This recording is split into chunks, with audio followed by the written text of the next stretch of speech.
Hello dear students, welcome to Spark Academy. चलिए आज के सेशन की शुरुआत करते हैं, जहां हम आपके maths chapter 5 expansion of formula को कंटिन्यू करेंगे। आज के सेशन में मैं आपके साथ प्रैक्टिस सेट 5.2 को कंटिन्यू करने वाला हूं।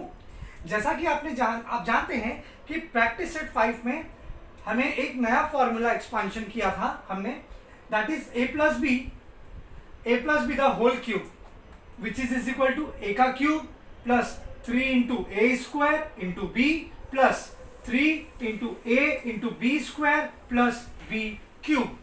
तो चलिए हम स्टार्ट करते हैं। सबसे पहले हर बार की तरह हम क्या करेंगे, ए और बी टर्म पहले ले लेते हैं। तो आप मान लो यहाँ पर ए मेरा किसको रिप्रेजेंट कर रहा है, एक्स को, और जो मेरा बी टर्म है वो किसको रिप्रेजेंट करता है, 1/x को। तो आइए अब हम इसको ए और बी जो वैल्यू है x और 1/x, इसे हम इस फॉर्मूला में पुट करके एक्सपांड कर देते हैं। तो सबसे पहले a का क्यूब यानी x का क्यूब, क्योंकि x को कौन रिप्रेजेंट कर रहा है, a, 3 इंटू ए स्क्वायर यानी x का square into b means 1/x plus 3 into A means x into B square, b means 1/x का स्क्वायर, 1/x का होल स्क्वायर प्लस b का क्यूब, b यानी कि 1/x का क्यूब। चलिए simplify करते हैं।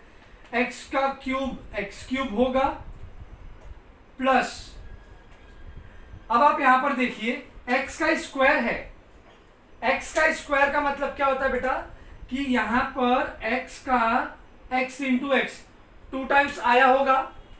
तो हम क्या करेंगे, एक x और इस एक x को यहां से डिवाइड कर देंगे, क्योंकि ये x डिनोमिनेटर में है और ये वाला x न्यूमरेटर में है। तो इसमें से जो x स्क्वायर है 2 टाइम x है, 1 टाइम x इसका कट जाएगा, तो कितना x बचेगा, 1x बचेगा। और x जब 1 में मल्टीप्लाई होगा तो x आने वाला है, और फिर 3 से मल्टीप्लाई होगा तो 3x आ जाएगा। ये आई होप आपको समझ में आया होगा कि ये मैंने कैसे सिंप्लीफाई किया है। यहाँ पे x 2 टाइम है, 1 टाइम x ये वाला इस x से कट गया, तो यहाँ बचा सिर्फ सिंगल x, 3 1 जा 3 इंटू एक्स 3x प्लस यहां पर भी एक्सपांड कीजिए।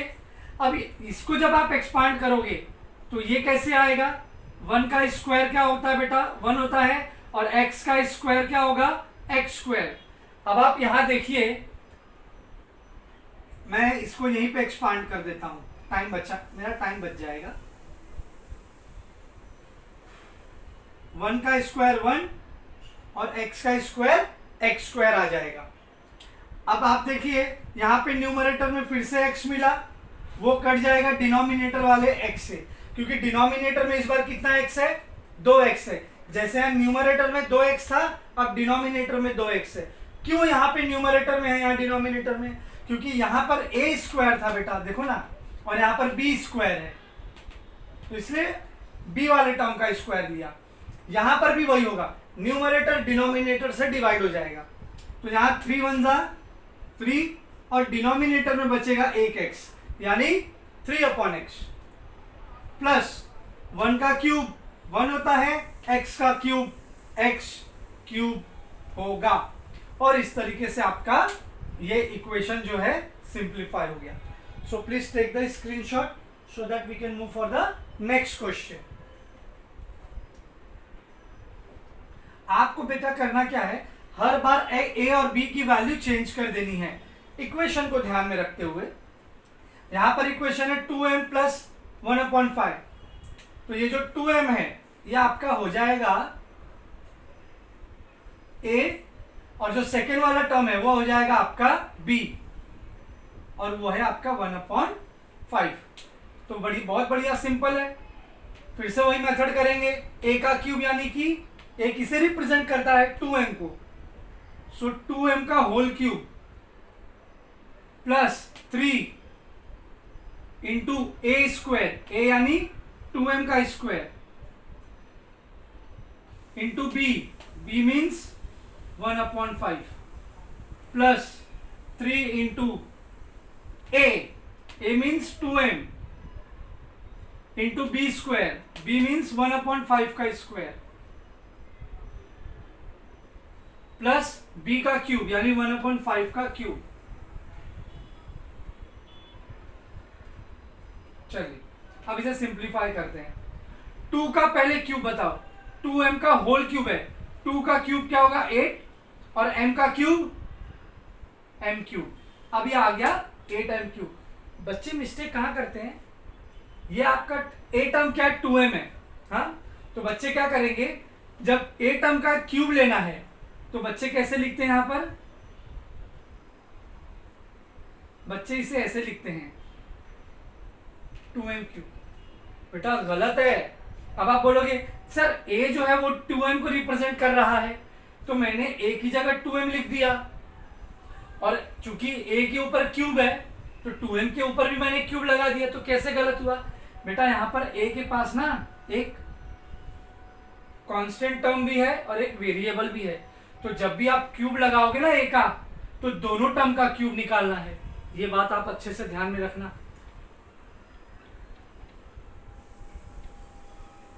तो 2m का होल क्यूब क्या होगा, 2 का क्यूब होगा 8, m का क्यूब होगा m क्यूब, प्लस यहां पर स्क्वायर है, 2 का स्क्वायर कितना होगा बेटा 4m, 3 इंटू 4 और m का square m square into 1/5 plus,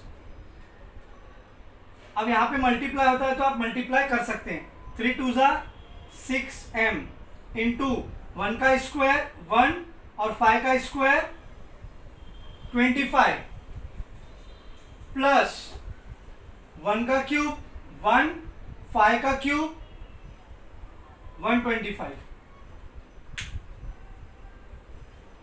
अब नीचे मेरे पास स्पेस नहीं है तो मैं इसको ऊपर लिखूंगा। सो जो फर्स्ट टर्म है आपका 8m क्यूब वो लिख लो, 8m क्यूब प्लस 3 4 जा 20, अरे 3 4 जा 12 m स्क्वायर इंटू 1, तो यही टर्म आएगा और डिनोमिनेटर में 5 आ जाएगा, प्लस 6m 1 से मल्टीप्लाई होगा तो 6m और डिनोमिनेटर में 25 है तो 25 आ जाएगा, प्लस 1/125। सो आई होप आपको ये क्वेश्चन भी समझ में आया होगा। जल्दी से आप इसका स्क्रीनशॉट ले लो, हम थर्ड क्वेश्चन की तरफ बढ़ते हैं।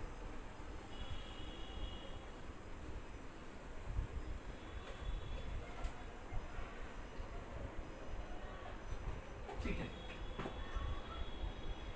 यहां पर आपको देख लेना है ए टर्म किसे रिप्रेजेंट करता है। यहां जो मेरा ए टर्म है वो पहला वाला है और वो है 5x/y, और जो बी टर्म है सेकेंड वाला वो यहां पर है y/5x। और अब मुझे इसको एक्सपांड करना है इस फॉर्मूले की मदद से जो अभी तक हम करते आ रहे हैं। तो चलिए एक्सपांड करते हैं।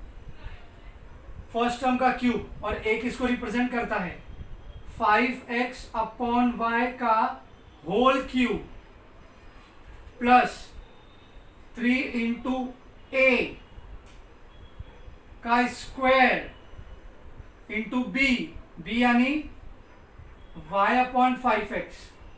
सॉरी यहाँ पे इसका स्क्वायर कुछ नहीं है तो आप ये ना लगाएं, प्लस 3 इंटू ए यानी कि आपका 5x/y इंटू बी का स्क्वायर यानी y/5x का स्क्वायर इंटू बी का क्यूब यानी y/5x का क्यूब।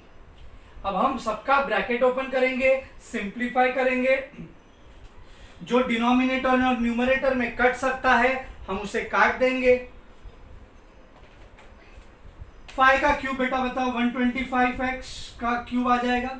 फाइव का क्यूब 125, x का cube x cube upon y का क्यूब y क्यूब। आपको यही ध्यान देना है, जब ब्रैकेट के बाहर होल क्यूब हो, होल स्क्वायर हो, तो इंडिविजुअल टर्म का आपको स्क्वायर लेना पड़ेगा, हर एक टर्म का आपको क्यूब लेना पड़ेगा, प्लस 3 तो ऐसे ही आ जाएगा।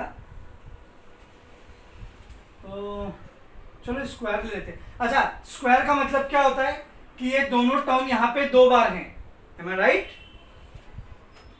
सो 3 इंटू, मैं इसका स्क्वायर निकालने से बेटर है इसको यहां पर 2 बार लिख देता हूं, क्योंकि एक एक टर्म कटेगा। 5x अपॉन वाई का स्क्वायर है, यानी यहां पर 5x अपॉन वाई कितनी बार होगा? 2 time. 5x upon y into 5x upon y into y upon 5x, ये वाला टर्म। तो ये स्क्वायर था, इसलिए मैंने इसको 2 बार लिख दिया। क्यों 2 बार लिखा आगे बताता हूं। 3 इंटू, अब यहां पर ये 2 बार है तो इस टर्म को 2 टाइम्स लिखूंगा, क्योंकि ये पूरे टर्म का स्क्वायर है यहां पर, और वो है आपका 5x upon y into y upon 5x into y upon 5x, इस तरीके से। इंटू, नॉट इंटू यार, इधर प्लस आएगा, लास्ट टर्म है, प्लस y का क्यूब y क्यूब, 5 का क्यूब 125, x का क्यूब x क्यूब। अब हम नंबर्स को एलिमिनेट करेंगे। अब आप देखो, यहां पे न्यूमरेटर में 5x है, यहां डिनोमिनेटर में 5x है, दोनों कट जाएगा।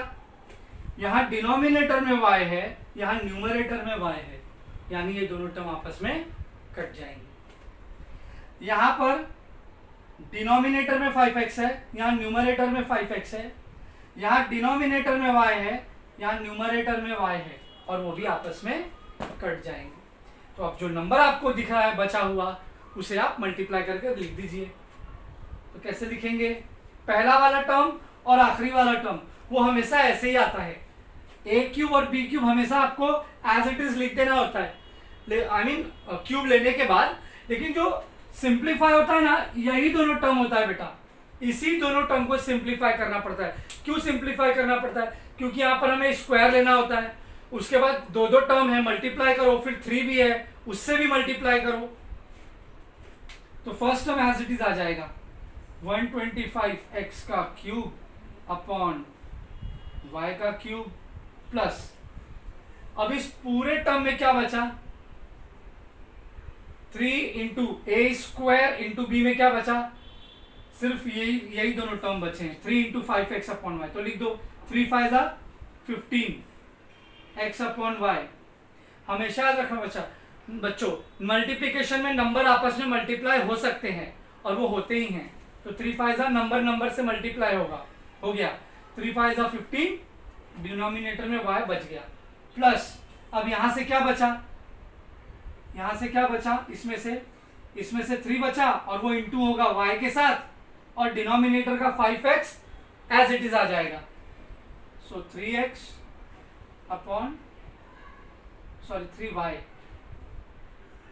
3y अपॉन 5x, 3y से मल्टीप्लाई, क्योंकि बीच के तो टर्म कट के एलिमिनेट हो गए, and the last term which will come as it is y cube upon 125 x cube. So इस तरीके से ये आपका आंसर हो गया, और यहाँ पर आपका प्रैक्टिस सेट 5.2 का क्वेश्चन नंबर 1 यहाँ कंप्लीट होता है। तो इस क्वेश्चंस को आप अच्छे से कीजिएगा, हर एक स्टेप्स को अच्छे से समझिएगा। अगर इसमें कोई भी एक ऐसा स्टेप जो आपको समझ में नहीं आता है, प्लीज वीडियो के तुरंत बाद आप मुझसे पूछ सकते हैं। सो आज के सेशन के लिए बच्चों इतना ही, मिलते हैं अपने अगले सेशन में। तब तक के लिए घर पे रहें, सुरक्षित रहें, सेफ रहें, और अपने इस क्वारंटाइन स्टडी को, जो ये कोरोना का कोविड काल चल रहा है, इस स्टडी को धमाकेदार तरीके से कंटिन्यू करें। Thank you so much.